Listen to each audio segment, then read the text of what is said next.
통계적 추론에 대해서 공부하겠습니다. 일반적으로 우리가 그 통계 분석을 하고 서술할 때 사용하는 그런 표현의 예를 먼저 보도록 하겠는데요. 운동선수군의 BMI 평균은 20.4 플러스 마이너스 2.2로 대조군 22.3 플러스 마이너스 2.7보다 낮았다. 물론 이 예에서는 운동선수와 뭐 일반인들의 BMI를 비교했지만, 근데 임상 데이터를 보게 되면 거기에 맞는 관심 있는 변수들에 대한 나열을 이런 식으로 쭉 하게 되죠. 그래서 이렇게 수치 데이터로 측정이 되어 있는 경우에는 평균과 플러스 마이너스 표준 편차로 표시를 합니다. 그래서 평균 플러스 마이너스 표준 편차, 또 다른 대조군에 대해서도 이렇게 서술을 하고 가로 열고 P는 0.001, 뭐 0001 이런 식으로 나타나게 되죠. 이런 것들이 이제 어떤 이 두 군을 비교하기에 적절한 분석 방법을 사용하고 그 분석 결과로 나온 어떤 P라는 값을 서술한 거예요. 그래서 이 값이 작으면 작을수록 이 두 군의 차이가 완전히 의미가 있다, 시그니피컨트하다라고 이제 앞으로 얘기할 텐데 의미가 있다라고 해석할 수 있습니다. 분석 방법에 대해서는 뭐 논문 안에서 서술이 되겠죠.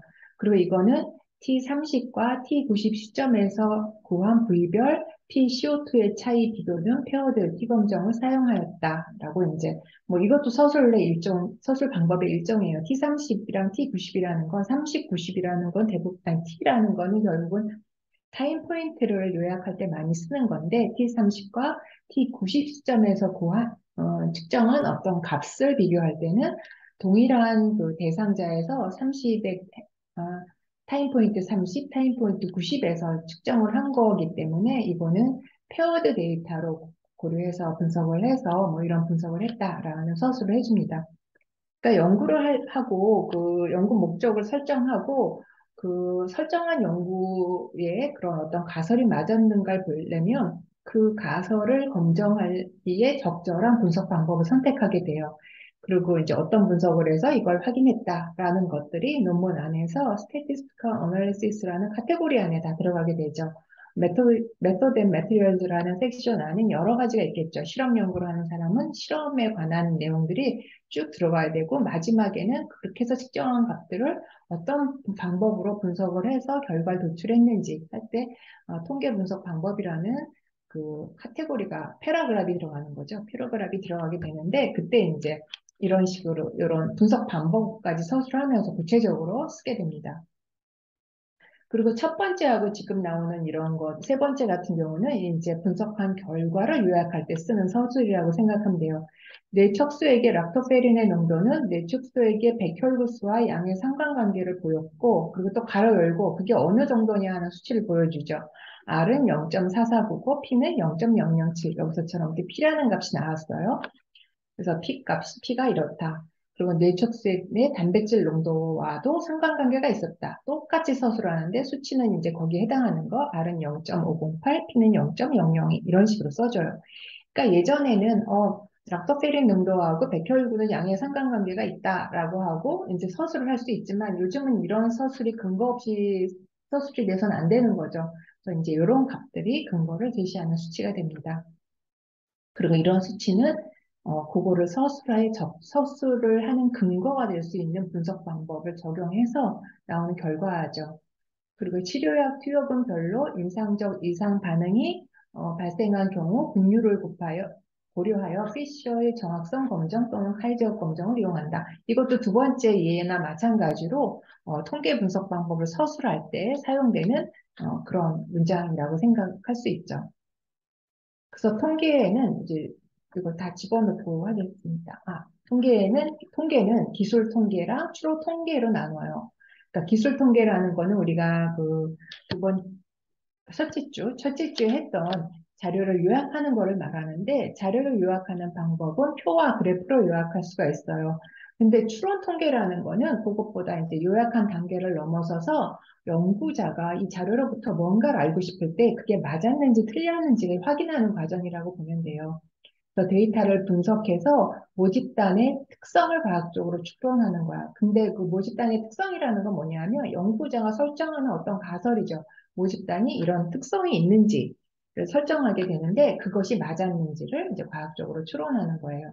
방법으로는 이제 통계적인 분석 방법을 사용하게 되는데 여기다 내가 써놓은 거는 그냥 통계 분석 방법 중에서 가장 단순한 거. t-테스트, 아노바, 회귀 분석. 근데 우리가 여러 가지 분석 방법을 공부를 하겠지만 어찌 보면 가장 단순한 분석 방법이 가장 중요한 분석 방법이기도 해요. 그래서 이제 얘를 이제 이런 걸 써놨고 그래서 기술 통계랑 추론 통계를 그림으로 표시하자면은 어, 이렇게 돼요. population은 이제 우리가 관심 있는 전체 집단이라고 보는 거예요. 거기에서 그 전체 집단을 대상으로 뭔가를 우리는 분석을 할 수는 없기 때문에 일부, 전체 집단의 일부를 갖고선 분석을 하게 되죠. 그걸 우리는 표본이라고 해요. 그러니까 샘플이라고 하고 이 과정에 샘플링이라는 과정이 있게 됩니다. 표본 추출. 근데 일반적으로 이제 임상에서는 그러니까 진료한 환자를 대상으로 하게 되니까 진료한 환자가 표본이 되겠죠.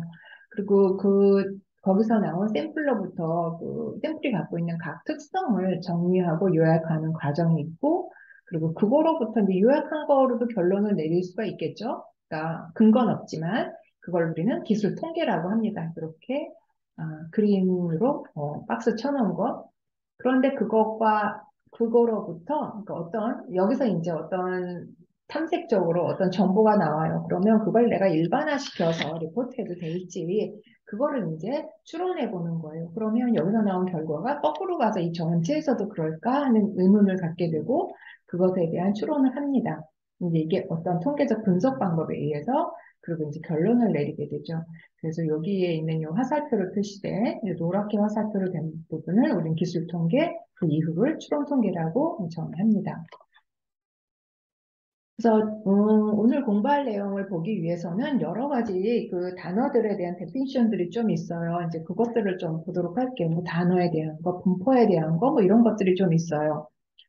보면은 모집단이라는 것이 있는데 모집단은 관심의 대상이 되는 모든 객체 내의 관측값이나 측정한 값을 집합. 그러니까 전체 데이터라고 생각하면 돼요. 전체 대상이라고 생각하면 되고 표본이라는 거는 이제 샘플이라고 얘기하고 모집단에서 실제로 추출한 관측값이나 측정값.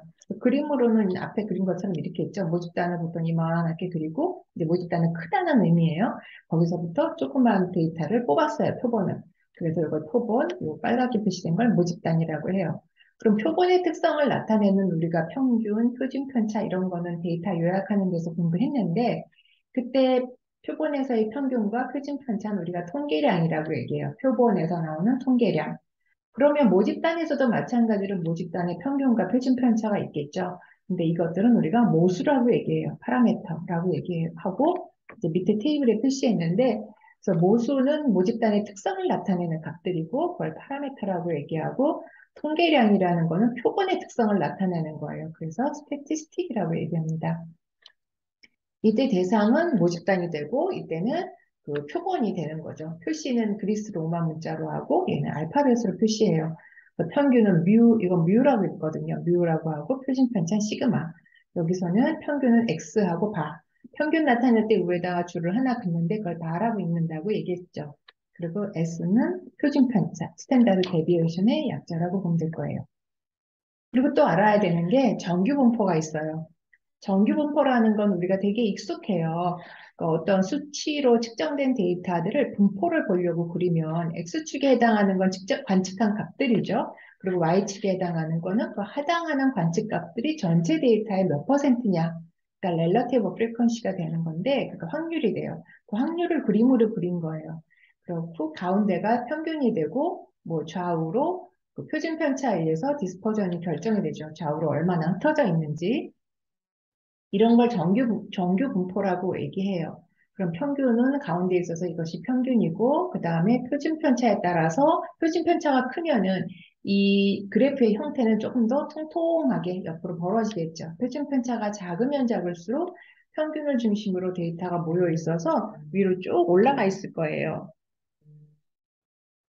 그리고 이거는 빨갛게 표시한 것이 이제 정기분포 형태인데 이거는 확률이에요. 그리고 이거의 면적은 1이 되겠죠. 왜 그러냐면 각각의 X축에 해당하는 값이 관측값인데 거기에서 그 각각의 관측값에 대해서 분포된, 그러니까 거기에 속하는 그 데이터가 몇 개가 있는지 확률, 렐러티브 프리퀀시가 있으니까 전부 더하면 그 확률은 1이 되니까 이 면적은 1이에요. 그래서 이때 확률에 이 정기분포의 함수값, fx 이퀄 뭐 어쩌고 하는 함수값이 있겠죠. 이것도 함수니까 그것을 마이너스 무한대에서 무한대까지 적분을 하게 되면 1이 된다는 얘기예요. 그래서 정규분포가 갖는 성질은 뭐 이것도 처음 보는 건 아닐 거예요. 정규분포는 평균과 중앙값과 최빈값이 같다. 그러니까 좌우가 대칭이니까. 그리고 대칭 분포니까. 그리고 단봉 분포다. 단봉이랑 이봉 얘기는 했어요. 데이터 요약할 때. 단봉 분포라는 거는 가운데에 데이터가 많이 쏠려 있는 그 봉우리가 하나가 있다는 얘기인 거죠. 그래서 종 모양이 되는 거고, 그리고 X축에 점근한다. 플러스 마이너스 무한대로 점근한다. 플러스 무한대로 갈수록, 플러스 마이너스 무한대로 갈수록 Y값은 0에 근사하게 되죠. 그래서 면적은 1이다. 그리고 분포의 특징은 뮤와 시그마로 나타낸다. 그러니까 평균과 표준 편차로 나타낸다라는 거예요. 근데 이런 정규 분포라는 거는 결국은 좀 사실은 이상적인 분포예요. 데이터가 많아지면 이렇게 그려지게 되는데 데이터가 작게 되면은 산포도가 그러니까 디스퍼전이 커져서 이제 통통한 그런 형태의 그림을 갖게 돼요. 그것도 이제 우리가 분포를 공부하면서 이제 나오게 될 거예요. 정규 분포의 형태는 함수식으로 쓰면 이렇게 되죠. y라는 거는 정규 분포를 그렸을 때 y축이 하던 거 렐러티브 프리퀀시가 되고 시그마는 뭐예요? 분포의 디스퍼전을 나타내는 표준 편차죠. 시그마 루트 2파이분의 1에 지수함수 2의 마이너스 2분의 1 x 마이너스 뮤 제곱 나누기 시그마 자승 그런 함수가 바로 아까 앞에서 봤던 그런 분포의 형태를 하고 있는 겁니다. 그래서 x 뮤의 자승이니까 이건 x 이퀄 뮤를 중심으로 좌우 대칭이라는 걸 알 수 있고 시그마가 크면 클수록 이게 커지면 클수록 이 값이 작아지게 되겠죠. 그래서 좌우로 이제 이 값은 이제 사실은 상수값이나 마찬가지고 이 값이 이제 디스퍼전에 많이 영향을 주게 되겠죠. 이런 그래프의 모양이 이런 함수의 형태를 갖는다. 그래서 정규분포가 갖는 특성 이런 거 있죠. 평균을 중심으로 좌우 1시그마씩 이렇게 이 범위 안에 데이터에 뭐 68%가 포함되어 있다. 그러니까 대부분의 데이터가 중앙에 있다고 보는 거죠. 데이터를 전부 수치로 데이터를 측정한 데이터를 이렇게 이거 어떤 모양으로 분포가 있나 이런 식으로 뭐 히스토그램으로 그려보던 이렇게 그려볼 수 있죠. 히스토그램 같은 걸로 구간을 적당히 나눠서 그랬을 때 평균을 중심으로 좌우 1시그마 안에 68%의 데이터가 다 들어가 있고 대부분 2시그마 안에는 95%, 3시그마 안에는 99%, 99.7이라고 되어 있으니까 거의 모든 데이터가 요 범주 안에 들어간다는 얘기예요. 이제 이게 정기 분포 곡선이 갖는 특징입니다. 그리고 이거는 통계적으로 표시하자면 이래요. 이제 이게 X축이거든. 그리고 이게 Y축인데 그러면 이 값들은 X는 U, 시그마 자승, 그리고 N이라고 썼죠. 이거는 뭐냐면 평균이 U고 분산이 시그마 자승인 정규분포, 노멀 디스트리뷰션이다라는 뜻이에요. 근데 이거를 우리가 굳이 알아둘 필요는 없지만 정규분포를 공부하고 이걸 한마디로 말로 길게 쓰지 않으면 이런 수식 하나면 이 데이터가 이런 특성을 갖는구나 하는 건 알 수 있는 거예요. 근데 정규분포라는 거는 우리가 정규분포도 공부하면서 같이 하는 것이 표준 정규분포예요. 근데 표준 정규분포라는 거는 표준 정규분포가 왜 필요할까? 이제 그 필요성을 썼는데 정규분포라는 거는 뮤와 시그마 값이 변함에 따라서 굉장히 다양한 형태로 존재하게 되죠. 그래서 그거를 하나의 일관된 형태로 만들어 버리자. 그러니까 어떤 치환을 해야 되겠죠, 중간에. 데이터의 형태는 다 표준 정규분포를 만들 수는 없어. 근데 그거를 중간에 어떤 치환하는 과정만 거치면은 다 하나의 형태의 정규분포를 만들 수가 있거든요. 지금 그림을 보면은 맨 왼쪽에 있는 이 그림은 평균이 4. 이렇게 밑으로 이 봉에서 최빈값이 있는 봉에서 쭉 내려오면 이게 중앙이잖아. 근데 이게 평균이 4, 뮤가 4고 시그마는 1.5라는 이제 그런 정규분포 형태예요. 근데 두 번째 가면은 뮤가 7이에요. 오른쪽으로 많이 이동해 갔죠. 그래서 보면 7이 평균이 되고 이 가운데 있는 그래프는 왼쪽에 있는 것보다 조금 더 뚱뚱하게 아래로 납작하게 있어요. 이 얘기는 뭐냐면 3포더가 크다는 얘기죠. 디스퍼전이 커졌다는 거야. 그래서 시그마가 1.5였는데 시그마가 2가 되는 거고 세 번째 그림은 뮤가 10이에요. 그래서 이제 오른쪽으로 더 확 많이 갔지 평균이. 그 다음에 뾰족해요. 제일 날씬해. 그 얘기는 디스퍼전이 작다. 평균을 중심으로 데이터가 많이 모여 있다고 얘기할 수 있어요. 그래서 시그마가 1인 그림. 또 여러 가지 형태를 갖게 돼요. 그래서 분포의 형태는 다르지만 평균을 중심으로 제한된 범위 내 확률은 같다. 이 얘기는 뭐냐면 여기도 마찬가지로 4를 중심으로 플러스 아니 4 맞죠? 4를 중심으로 플러스 마이너스 1.5 안에 68%의 데이터가 있고 뭐 이런 거는 같아요. 왜냐하면 이제 표준 편차가 다 다르니까 여기도 마찬가지로 10을 중심으로 플러스 마이너스 1이니까 9에서 11 사이 요 안에 데이터의 68%가 있다. 그 얘기를 설명을 한 거예요. 그래서 이렇게 평균과 표준 편차에 따라서 그림의 형태가 달라지다 보니까 그냥 하나의 형태로 해서 활용하는 것이 편리하겠다 해서 나오는 것이 표준 정규 분포예요. 표준 정규 분포라는 거는 평균과 분산이 지금 다 다른 정규 분포 형태잖아요. 이걸 동일하게 만들자라는 거예요. 그러려면은 주어진 데이터에서 한 번에 표준화 과정이 필요해요. 원래 데이터는 평균이 뮤고 분산이 시그마 자승이었는데 표준화를 하게 되면은 어, 어떻게 하냐면 평균이 제로, 분산이 1인 정규 분포를 만들자는 거예요. 평균을 제로로 만들려면 어떻게 돼야 돼요? 여기에서 평균을 측정한 값에서 이 값을 빼주면 되겠죠. 그래서 측정한 값이 xi라고 본다면 거기에서 뮤를 빼줘요. 평균을 다 빼줘. 그러면 평균을 0으로 만들라는 거예요.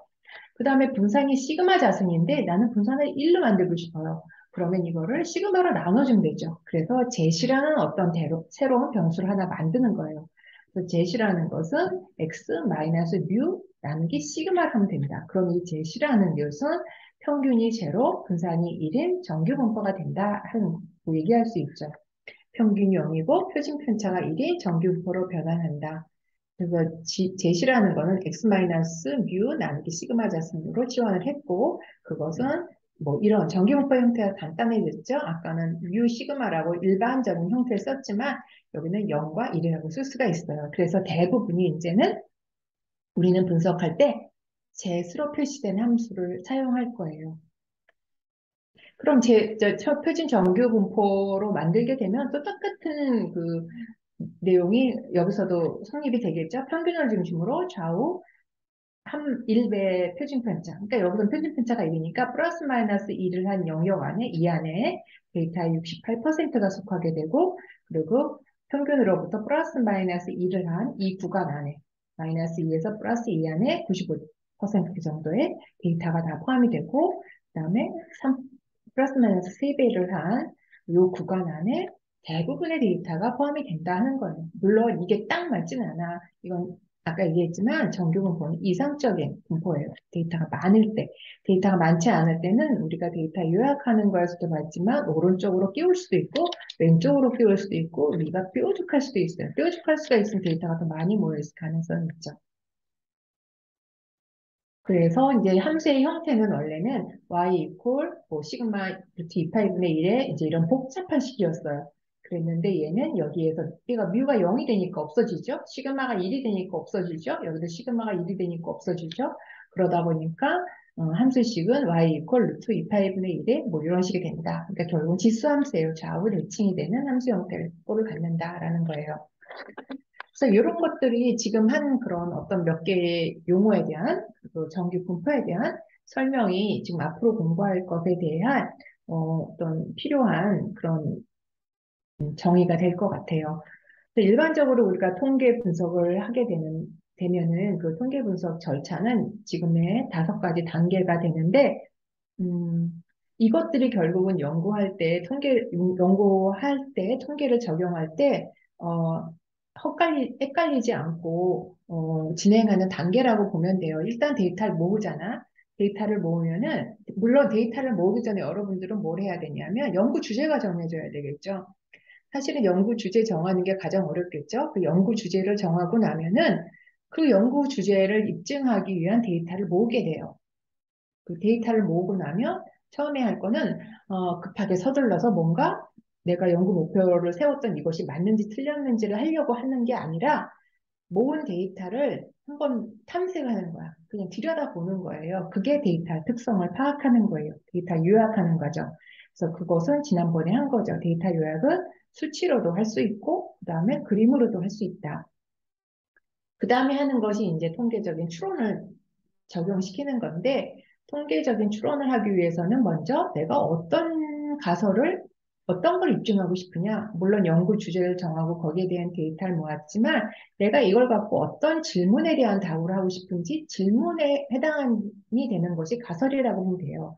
나는 이거를 입증하고 싶어. 나는 이게 궁금해. 그러면 그거를 어, 가설의 형태로 한번 써보면 좋죠. 그리고 가설을 만들어요, 이렇게.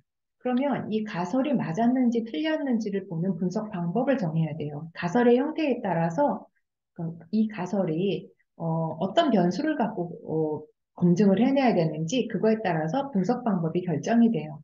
분석 방법을 결정하면 그 다음에 그냥 분석을 하면 되겠죠. 결정된 분석 방법으로. 그러고 나면 결과가 나와요. 그럼 그 결과를 해석하고, 그러니까 뭐 수리적으로 해석하고, 그걸 임상적으로 디스커션을 해야 되겠죠. 그러니까 수리적으로만 해석하면은 어, 자기가 연구 목표와 관련된 다른 논문들이 있겠죠. 그런 유사한 논문들과 비교해서 해석이 들어가는 것, 추가적으로. 그러니까 다른 사람의 연구 결과와 비교도 하고 그런 어떤 논의가 들어가서 이제 끝이 나는 거겠죠. 근데 이제 통계적으로 하는 부분은 수리적인 해석까지 하면 될 거예요. 그럼 여기에서 이제 첫 단계를 해야 되는 게 뭐냐면 데이터 특성을 파악했어요. 가설을 설정하는 거예요. 그래서 오늘은 가설 설정하는 걸 한번 볼 거예요. 가설 검정의 원리는 우선은 가설을 설정하고 검정이라는 거는 가설은 하이포테시스라고 우리가 얘기해요. 그러니까 가설이야. 그거를 확인하는 것, 그 가설이 맞았는지 틀렸는지를 보는 것을 우리는 검정이라고 해요. 테스트. 그래서 하이포테시스 테스트라고 해요. 가설 검정이라고 얘기하는데 거기에서 먼저 가설을 볼게요. 가설은 모수에 대한 주장 또는 단순한 추측. 이 얘기 뭐냐면 아직은 추측인데 이런 가설을 이제 데이터를 모아서 입증하려고 하는 거예요. 그러니까 아까 얘기한 것처럼 가설이라는 거는 그 연구자 입장에서 말하면은 궁금증이야, 질문, 확인하고 싶은 어떤 내용, 그런 것들이 가설이라고 보면 돼요. 그러니까 신약을 개발했는데 이 약이 기존에 사용하던 약보다 환자들에게 예후가 좋은지 궁금하다. 그래서 예후가 좋다라고 나와야만 그 약을 사용하지 않겠어요? 그러니까 임상시험이 예를 들자면 이제 그런 것들이 이제 가설이 될 수 있어요. 근데 통계적으로는 그 가설은 두 가지로 나눠요. 규모 가설과 대립 가설. 그래서 규모 가설은 널 하이포테시스라고 하고 대립 가설은 얼터너티브 하이포테시스라고 얘기해요. 근데 이것들이 이제 가설을 설정하는 이 자체는 중요한 게 아닌데 이렇게 두 개로 나눠주다 보면은 어떤 게 규모 가설이고 어떤 게 대립 가설이지 그런 게 이제 헷갈릴 때가 있어요. 그런데 헷갈리지 않고 하는 방법은 기각하기를 희망하고 형식화된 가설을 규모 가설로 보면 돼요. 그래서 기존에 받아들이던 가설, 뭐 기존에 받아들이던 가설이라고 하니까 좀 그런데 지금 조금 전에 그 항암제에 대한 얘기를 했는데 약효를 보는 걸 얘기했는데 만약에 새로운 항암제가 개발이 돼서 이 약이 기존에 사용하는 약보다 효과가 좋은지를 보려고 한다. 그렇다면 이때 규모 가설은 기존의 약과 효과가 동일하다라고 묻는 거예요. 그리고 이제 연구자는 기존의 약보다 효과가 좋다라는 얘기를 하고 싶은 거잖아요. 그러니까 여기 있는 말과 같죠. 기각하기를 희망하는 거야. 그러니까 기존에 사용하던 항암제와 새로 개발된 항암제 효과가 동일하다라고 묻는다면 연구자는 그게 맞기를 바라지 않아요. 틀리길 바라는 거죠. 그래서 그런 내용으로 서술하는 게 규모가설이에요. 그리고 규모가설은 보통 같다라고 봐요. 효과가 동일하다, 차이가 없다, 또는 차이가 0이다라고 묻죠. 대립가설은 규모가설에 대한 여집합이라고 보면 돼요. 표본을 통해서 입증하고자 하는 새로운 가설. 그래서 이거는 사실은 음, 차이가 있다, 다르다, 또는 0이 아니다라는 그런 내용으로 서술을 하게 돼요. 그래서 새로 개발된 항암제는 기존의 항암제와 효과가 다르다, 이유가 다르다라고 묻는 거죠. 근데 우리가 대부분 가설을 쓸 때는 규모 가설은 땡땡땡으로 한다 해서 규모 가설을 많이 서술해요. 근데 그 연구자에 따라 논문을 보다 보면은 그 부분을 명확히 하는 사람도 있고, 연구 논문에는 보통 이 연구의 목적은 땡땡땡이다. 그러니까 신약의 효과가 기존의 약보다 예후가 좋을 것인지를 확인하는 것이다. 라든가, 뭐 그런 식으로 서술을 하게 돼요. 이렇게 틀에 박힌 형태로 가설을 쓰진 않아도 돼요. 근데 어떤 내용, 어떻게 이 차이가 뭐다 또는 어떻게 서술하는 것이다 정도는 알고 있으면 좋겠어요. 그래야 연구하는 과정에 그 방향을 잃지 않는 그런 것 중에 하나가 될 수도 있어요. 그러면 이제 가설을 설정했으면 아까 얘기한 것처럼 하이포테시스를 정했으면 그것이 맞았는지 테스팅을 해야 된다고 그랬어요. 그것이 이제 검정인데 설정된 가설이 맞았는지를 확인하는 과정이에요. 그걸 합쳐서 우리는 가설 검정이라고 하는데 가설을 설정하고 가설을 확인하는 과정에는 오류가 발생해요. 왜냐하면 우리는 음, 어떤 연구를 진행하기 위해서 내가 폐암 환자에서 A라는 약과 B라는 약을 트리트먼트 했을 때 그 예후를 비교하는 거다라고 본다면 폐암 환자, 전체 폐암 환자를 대상으로 하는 게 아니죠. 어떤 임상 의사가 진료하는 환자 풀 안에서 한다든가, 그러니까 일부죠, 대상자가. 그러다 보니까 오류가 발생할 수 있어요.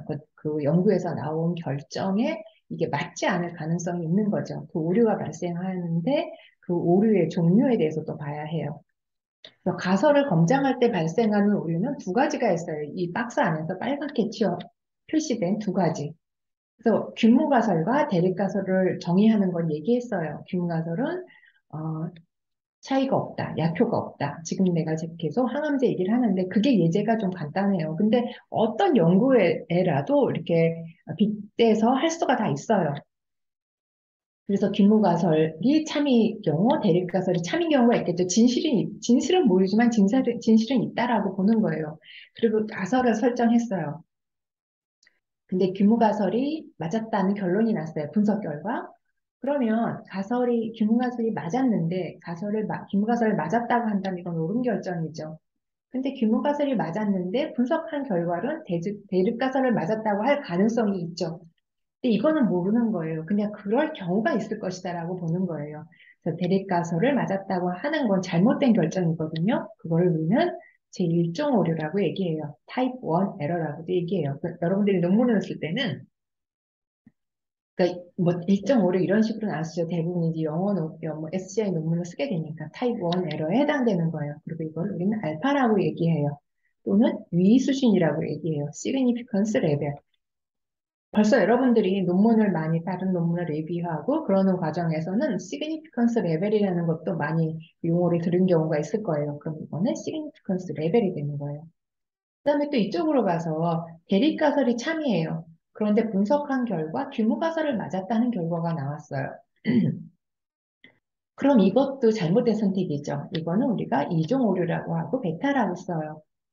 그런데 마찬가지로 대립가설이 참인데 대립가설이 맞았다는 결론을 냈어요. 그건 옳은 결정이죠.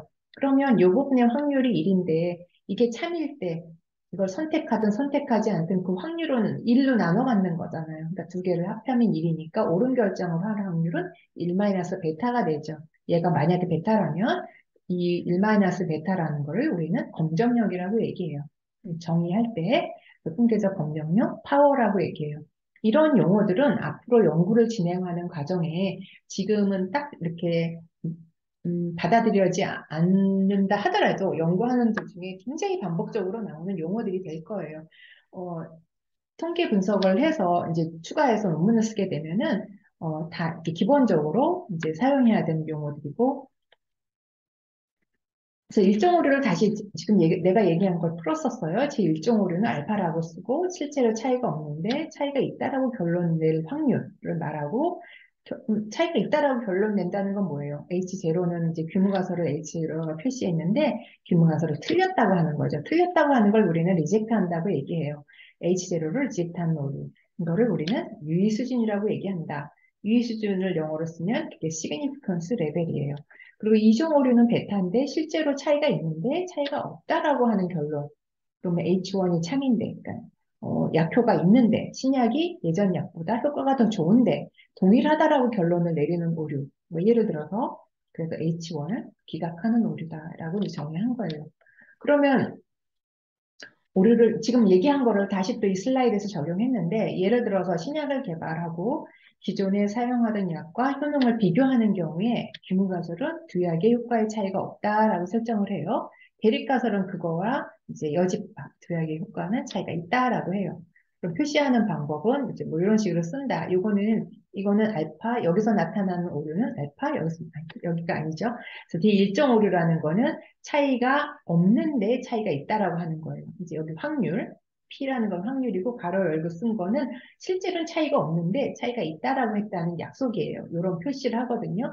그래서 이렇게 되는 경우를 알파로 표시하고 이정오류는 거꾸로죠. 차이가 있는데 차이가 없다라고 하는 경우를 베타라고 표시를 하는 거죠.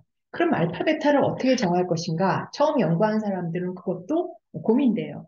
그런데 대부분이 알파는 0.05로 해요. 그래서 여러분들이 다른 사람들의 논문을 이미 많이 참조했다면 그 알파는 0.05로 한다. 시그니피컨스 레벨 알파는 0.05로 한다라는 얘기들을 많이 볼 거예요. 그래서 이제 그것들을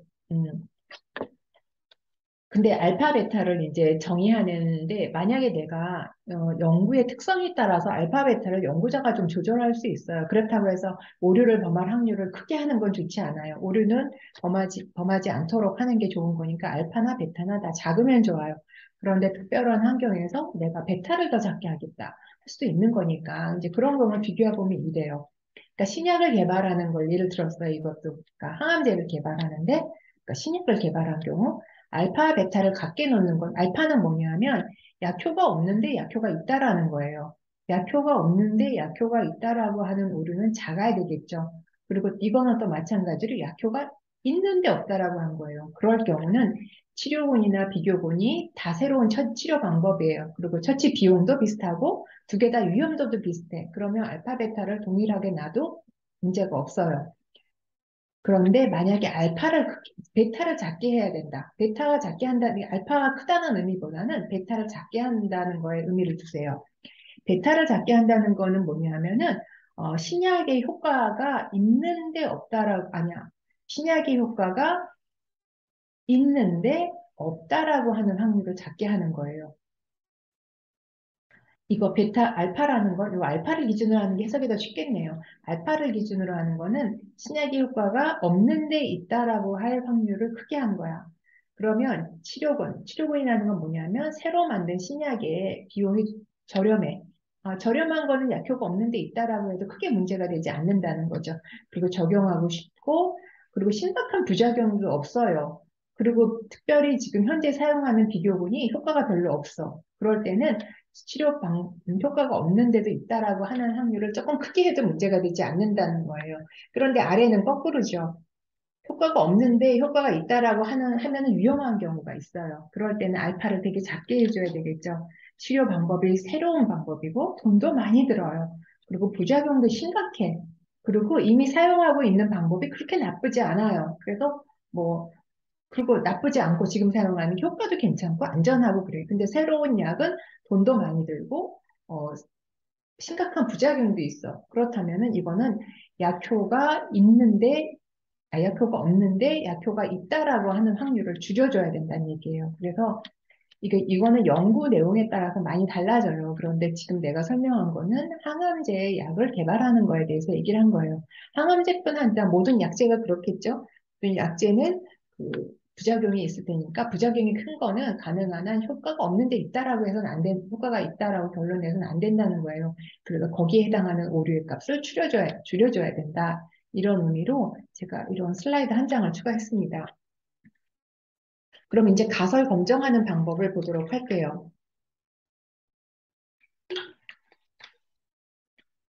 가설 검정하는 방법은 네 가지로 이렇게 나타나 있는데 신뢰 구간을 이용해서 결론을 내리는 것, 그 다음에 유의수를 이용해서 결론을 내리는 방법, 그 다음에 공정 통계량을 이용한 방법, 유의 확률 P를 이용한 방법.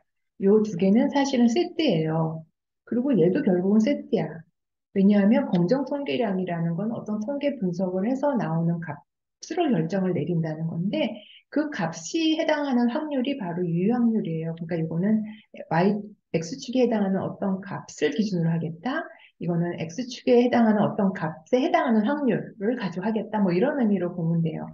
그리고 실내 구간이라는 건 평균을 중심으로 좌우 얼마까지를 지정하는 값인데 그 값은 위 수준에 의해서 결정이 돼요. 근데 결국은 얘네 두 개씩 세트라고 보면 될 것 같아요.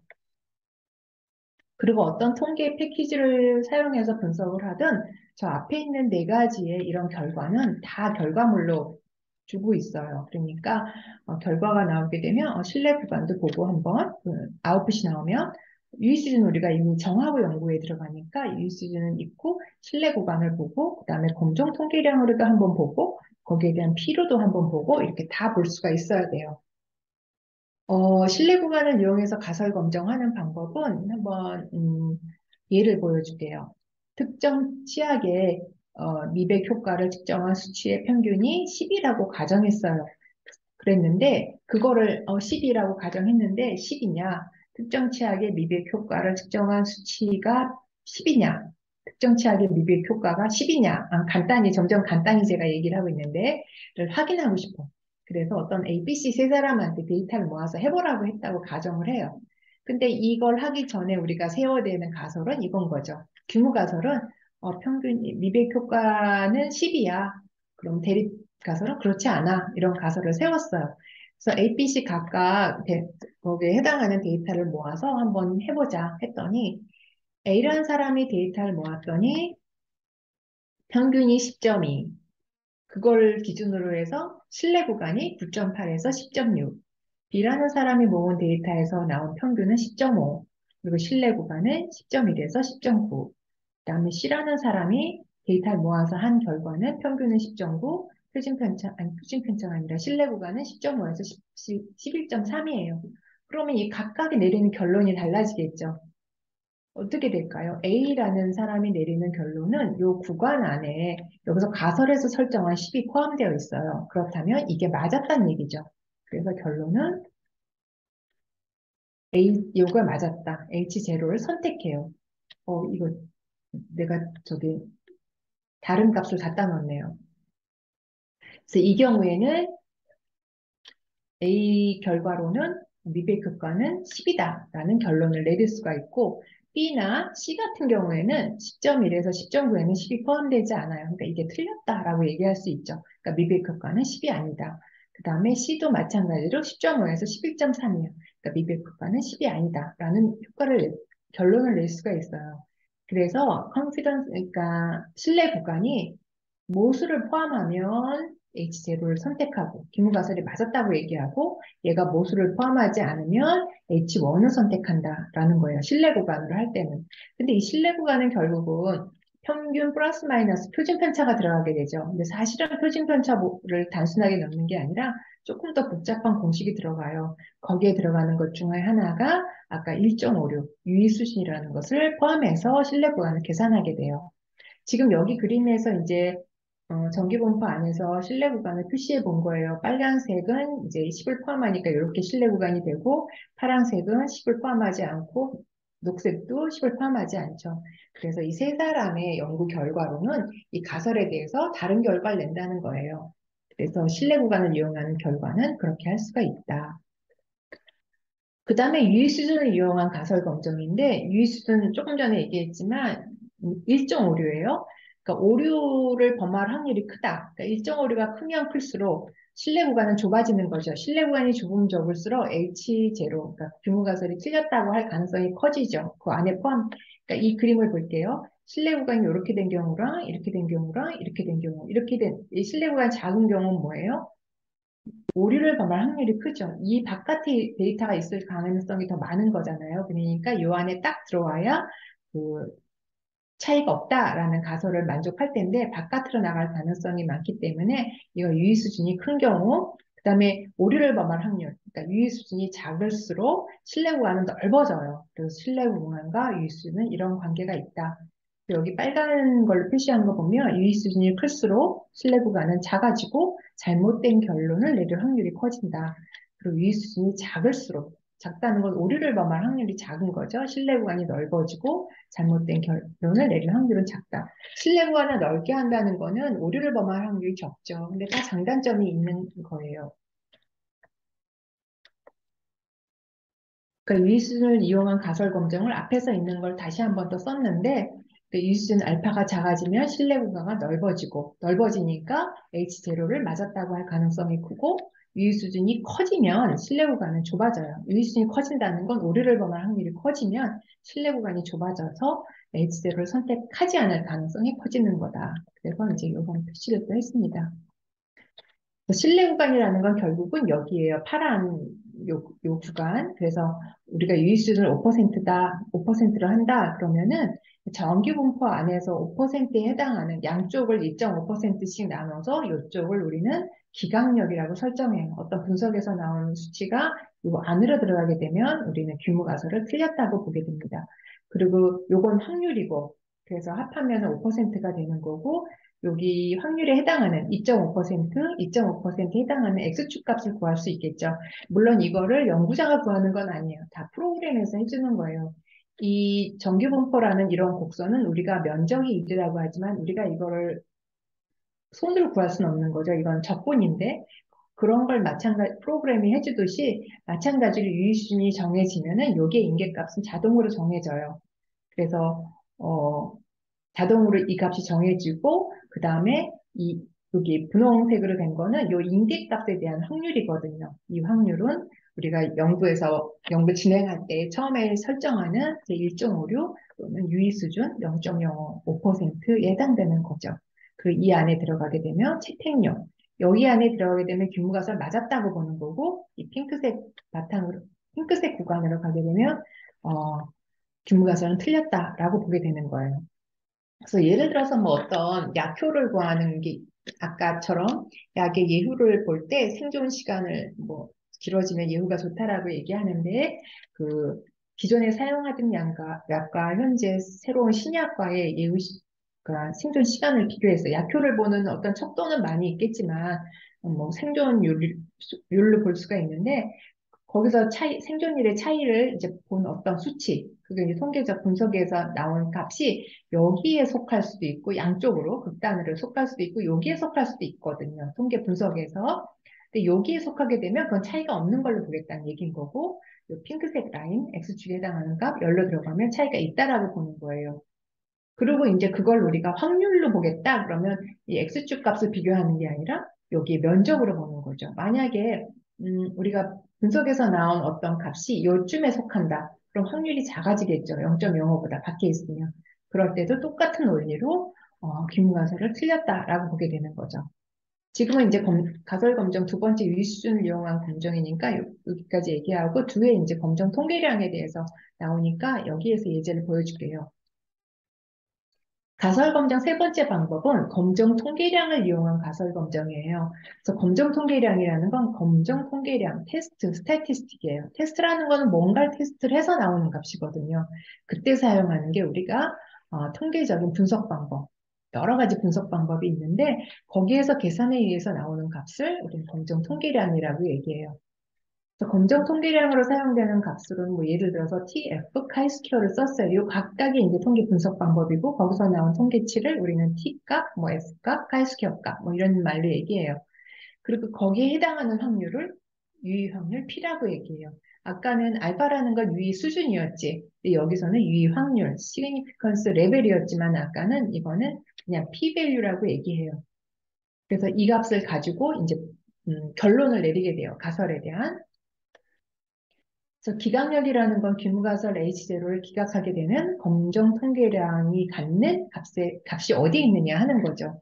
그래서 검정 통계량이 임계값보다 작거나 또는 검정 통계량 값이 임계값보다 크다면은 이거는 어떤 결정을 내리느냐 이제 그림을 한번 봐야 될 것 같아요. 그러니까 지금 그림을 한쪽으로만 그렸어요. 확률을. 해석하기 쉬우라고. 내가 유의수는 5%를 했다. 그러면 5%에 해당하는 거를 내가 그린으로 칼라를 칠했어요. 그리고 이거는 유의수준 5%라는 건 확률이기 때문에 이렇게 면적을 표시할 수가 있잖아요. 내가 초록색으로. 근데 거기에 해당하는 이 끄트머리의 값. 그것을 우리는 임계값이라고 하는데 크리티컬 밸류. 그리고 어떤 하나의 값이 있어요. 그럼 요 값보다 요 오른쪽으로 가게 되면은 더 큰 값으로 가잖아요. 그러니까 분석해서 나오는 검정 통계량이라는 값이 지금 내가 빨갛게 표시한 여기에 있을 수 있어요. 그럼 여기는 뭐예요? 채택력이거든. 뭘 채택해? 규모 가설을 채택하는 거예요. 그래서 약효가 동일하다라는 결론을 내려요. 그런데 만약에 내가 그리고 검정 통계량이 여기 있으면 그 검정 통계량은 X축 값인데 그 여기까지의 면적 이게 바로 P값이라는 거예요. 여기까지의 면적 내가 표시는 안 했지만 여기 하얀 부분이 다 포함이 되죠. 그럼 당연히 0.05%보다 크겠죠. 그래서 어, 이것도 확률, 얘도 확률인데 확률끼리 비교할 때는 이 P가 0.05보다 크다면 규모가설이 그냥 냅둬, 규모가설 맞았어 이렇게 하는 거예요. 채택력에 들어가니까. 또는 이 검정 통계량과 임계값을 구했을 때도 임계값보다 이 안쪽으로 들어와 있으면 채택력 안으로 들어오니까 규모가설을 맞았다고 하는 거예요. 약효는 없다. 약효는 동일하다라고 보는 거죠. 근데 만약에 어, 내가 한 가지를 더 안 했네요. 이 그림으로 볼게요. 그러면 가설 검정 네 번째는 유효확률을 이용한 검정이에요. 근데 아까 얘기한 거는 검정 통계량과 유효확률을 내가 그냥 같이 해석을 했어요. 검정 통계량에 대응되는 거기에 면적, 그 그래프상에서의 면적이 유효확률 p-밸류다라고 했는데 여기서 이제 p-밸류만 갖고 설명을 했어요. 만약에 유의수를 0.05로 했어요. 이건 또 양쪽으로 그려놨는데 이게 빨간색으로 그려놨고 그런데 우리가 어떤 데이터를 모아서 분석을 했더니 검정 통계량이 계산됐는데 그 검정 통계량에 해당되는 확률이 21%야. 그렇다면 이게 5%니까 21%는 이 안으로 들어와서 이렇게 면적이 되겠죠. 그러면 이 파란색 안으로 들어오니까 그때는 규모가설을 채택한다. 이게 그 설명이죠. P가 알파보다 크면은 알파는 0.05예요. 일반적으로. 그럼 H0를 맞았다고 하고 P가 0.05보다 작다. 이제 여기 예를 든 거예요. P가 만약에 0.03이다. 그러면 검정 통계량이 여기 있겠죠. 그렇게 되면 H0를 리젝트하고 H1이 맞았다. 그러니까 약효가 차이가 있다. 신약이 예전에 사용하던 약보다 예후가 좋다. 이런 효과를, 이런 해석을 하게 될 수가 있어요. 그래서 이제 통계적으로 이제 가설이 맞았다, 틀렸다 보는 방법은 그렇게 보면 되는데, 실제로 이제 우리가 연구를 하게 되면은, 통계적으로는 유효하다고 의미가 있다고 나왔는데, 이게 임상하는 입장에서는, 이 정도는 의미가 있는 게 아닌데, 또는, 임상에서는 의미가 있다고 나왔는데, 통계적으로는 암만 분석을 해도 의미 있다고 나오지 않는 경우가 생겨요. 그래서 이제 그거를 통계적 유의성과 실제적 유의성, 문제로 이제 나타나게 되는데 판단의 오류를 피하기 위해서는 통계적 증거와 실질적 유의성을 깊게 평가해야 된다. 그러니까 두 가지를 다 제시해야 되는 거죠. 임상적으로는 이만한 디퍼런스면 약효가 있다라고 보는데 이것이 통계적으로 의미가 없다고 나왔다. 그런 거에 대한 디스커션이 돼야 되겠죠. 근데 통계적 유의성이라는 거는 뭐예요? 수치에 의해서 계산되는 거거든요. 그렇죠? 어떤 분석을 하게 되면 분석을 하는 그 원리가 있어요. 그걸 우리는 알고리즘이라고 하는데 그런 공식이 있단 말이에요. 근데 그 공식은 다 샘플 사이즈가 들어가요. 계산하는데 안에. 그러면 표본 크기가 들어가다 보니까 표본 크기에 영향을 받을 수뿐이 없어요.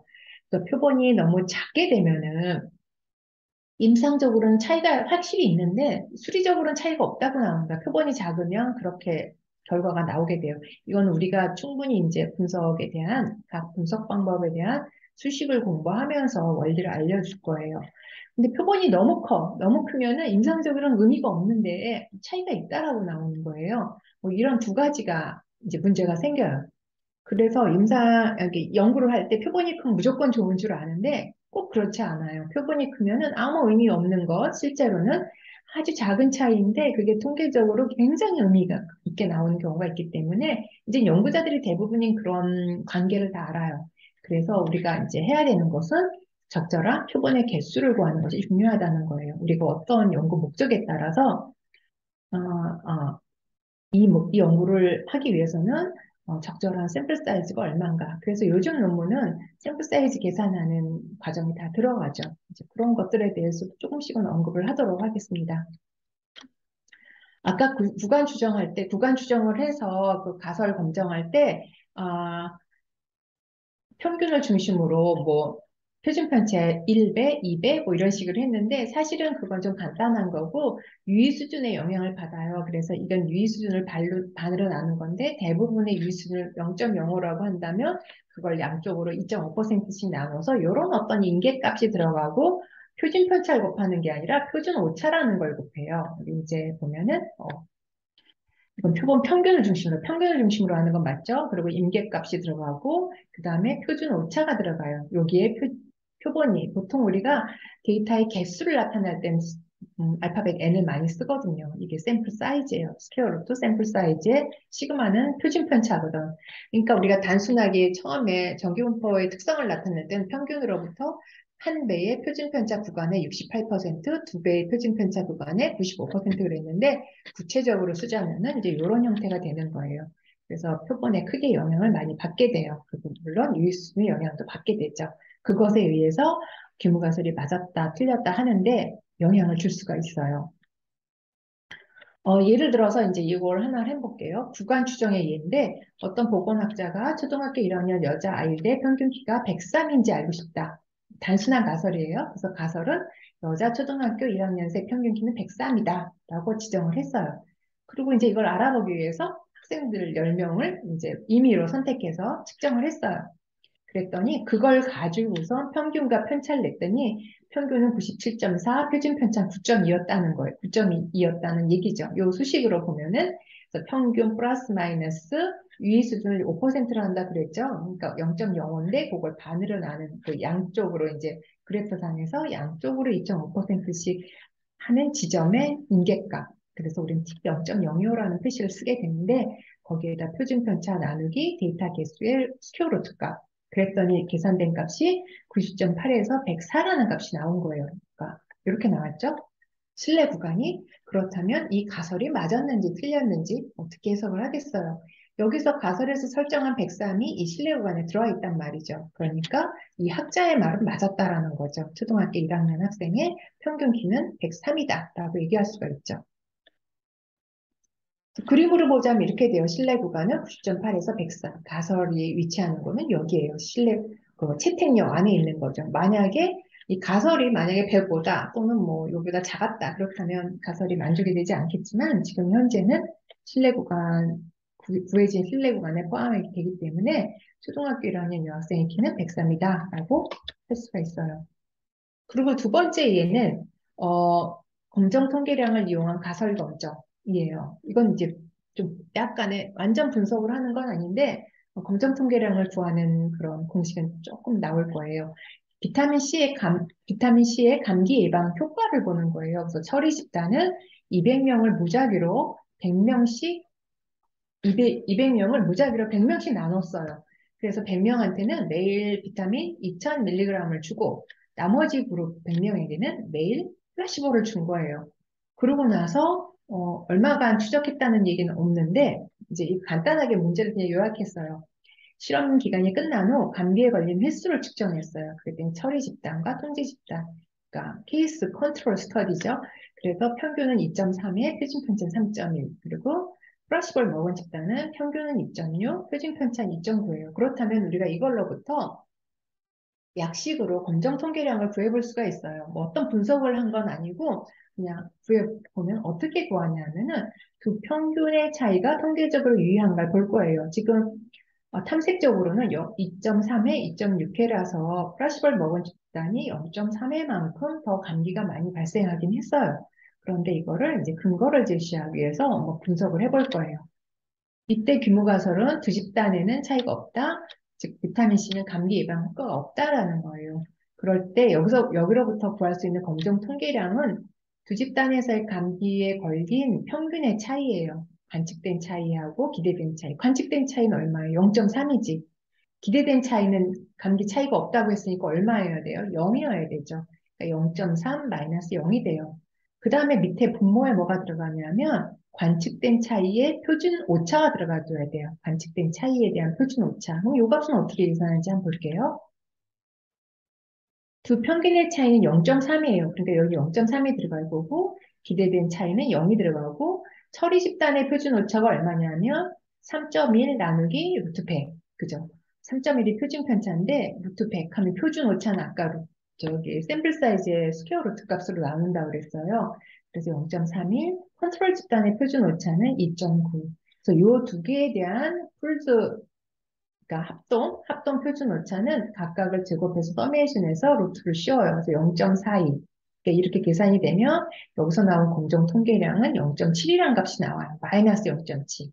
그럼 이 값을 가지고 이 값이 정규분포 안에서 기강력에 속하는지 채택력에 속하는지 봐야 되겠죠. 그럼 한번 볼게요. 만약에 우리가 일수는 0.05로 정한다. 그러면 인계값은 1.96과 이쪽으로는 마이너스 1.96이에요. 근데 데이터로부터 나온 값은 얼마예요? 그리고 0. 얼마였죠? 그걸 기억하고 왔어야 되는데 0.7이었죠. 마이너스 0.7. 그러니까 여기 있다는 얘기예요. 이걸 표시를 내가 안 했네요. 마이너스 0.7이에요. 그러니까 여기 채택력 안에 들어오죠. 그러니까 결론은 비타민 C는 감기 예방 효과가 없다라는 결론을 내릴 수가 있는 거죠. 그 다음에 유사한 문제인데 한번 하나 더 볼게요.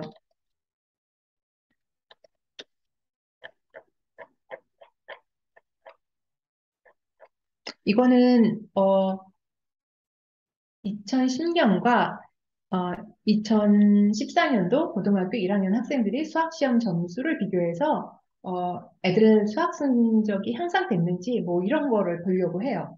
그래서 무작위로 1000명을 뽑아서 수학시험을 치르게 한다. 그래서 2010년과 2014년을 비교하면 다음과 같다 그랬어요. 2010년도에는 평균과 편차가 이렇고 2014년도에는 평균과 표준 편차가 이래요. 근데 이점이 좀 좋아졌죠. 그래서 이 차이가 의미가 있는 차이냐 하는 거죠. 우연히 나온 차이인지 이게 의미가 있는 건지, 이게 일반화할 수 있는 거지. 2014년이 2010년에 비해서 이점이 더 성적이 좋았다라고 얘기를 할 수 있는 건지 보는 거예요. 이때도 김무가설은 수학 실력은 향상되지 않았다라고 묻는 거죠. 차이가 없다. 그럼 검정 통계량은 관측된 차이 2점이니까 2가 들어갈 거고 기대된 차이는 이 가설이 뭐 차이가 없다 그랬으니까 0이 들어가고 관측된 차이의 표준 오차는 아까처럼 계산하면 되겠죠. 11 나누기 루트 1000 그리고 10 나누기 루트 1000 각각의 표준 편차가 있었으니까 그리고 이걸 제곱해서 더해서 루트 씌우니까 0.47 그러니까 분자는 2, 분모는 0.47이란 말이에요. 그래서 계산했더니 이게 4.3이 나와요. 그러면 그래프상으로 아까 마이너스 0.9가 있었고, 0.9가 있었고, 그리고, 마이너스 1.96과 1.96 사이가 채택력이니까. 그런데 제시 4.3이 나오다 보니까 일루가 있죠. 기각력을 안으로 가 있는 거예요. 그러니까 이 경우에는 기각이 됐어. 뭐가 기각이 됐냐면 여기서 설정한 빈무가설이 기각이 됐어요. 그 얘기는 이제 수학식 성적이 향상됐다라고 결론을 내릴 수 있다는 거예요. 그래서 간단하게 오늘은 가설 검정, 분석 방법을 진행하기 전에 가설 검정을 한번 봤어요. 복습하자면 이런 거예요. 오늘 한 걸 보면 정규분포에 대해서 한번 봤고 표준 정규분포에 대해서 봤고 표준 정규분포는 정규분포의 파라미터를 이런 식으로 표준화시킨다.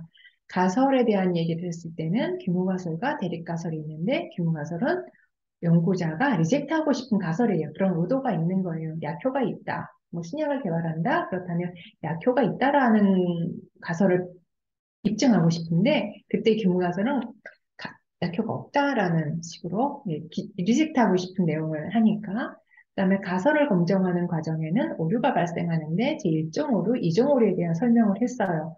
그리고 유의 수준이라는 거는 이제 제1종 오류, 그리고 일반적으로 0.05를 사용한다. 그리고 검정 통계량이라는 거는 가설을 검증하기 위해서 적절한 분석 방법을 적용하고 분석 방법에서 나오는 통계량을 검정 통계량이라고 하고 그 검정 통계량에 해당하는 확률을 유의확률이라고 한다. 그래서 이런 정의는 지금 다 했어요. 그래서 그림으로 예를 들자면 정규분포 예를 들었는데 우리가 일수를 0.05로 한다는 거는 이 정규분포상에서 양쪽으로 2.5%, 2.5% 되는 영역을 우리 리젝트 영역, 그러니까 기각력으로 보고 이 나머지 안의 구간은 채택력으로 보게 된다 했어요. 그런데 어떤 문제가 발생해서 분석을 했는데 그 분석해서 나온 검정 통계량은 여기에 있을 수도 있고 요 기각력 안에 있을 수도 있고 아니 기각력이 아니고 여기 채택력 안에 있을 수도 있고 이쪽에 기각력 안에 있을 수도 있어요. 그렇게 돼서 만약에 기각력 안에 있다 그러면 요 값이 바로 분홍색으로 칠해놓은 이 부분이 P값이라는 거예요. 확률. P밸류라는 건 확률이에요. 그러니까 그 값이 얘보다 작아지니까 우리는 균과수는 틀렸다. 그러니까 검정 통계량으로만 봐도 1.96보다 더 큰 위치에 있으니까 균과수는 틀렸다라고 보게 되죠. 반대로 검정 통계량이 이 안으로 쑥 들어와 있어요. 그러면 일단 치택령 안으로 들어왔죠? 근데 거기에 대한 면적도 보면 이게 확률인데 이 확률을 p-value라고 한다면 0.05보다 커지게 되죠. 그렇게 되면 우리는 또 귀무가설을 맞았다라고 보게 된다는 얘기예요. 그래서 오늘은 여기까지 하고 하겠습니다.